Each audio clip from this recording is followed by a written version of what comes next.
What's up, y'all? It's your boy, the Bishop. Listen, last night we was doing our live on Facebook, and we talked about Hezekiah and how the prophet came and gave him bad news. The prophet Isaiah came and told him that, Hezekiah, you are surely going to die and you will not live.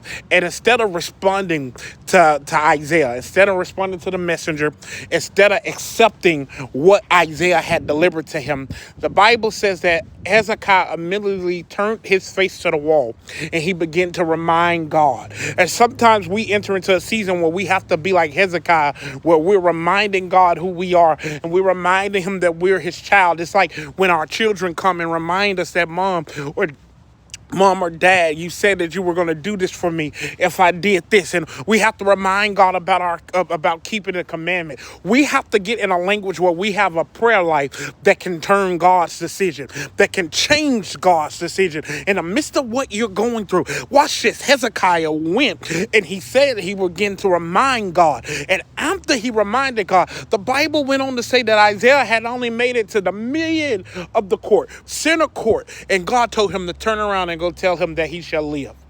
I come to tell somebody today that God is trying to tell you you're about to live, but you got to keep praying and believing. I know it sounds crazy to pray the same thing over and over again, but sometimes you just got to keep your name on God's mind. God should hear your voice every hour on the hour. You got to cause heaven to respond.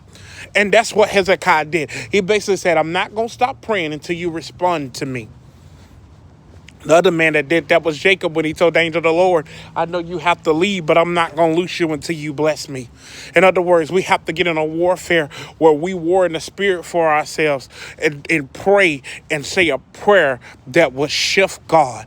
That's why I'm titling this, The Prayer That Shifted God. Come on and give God glory today.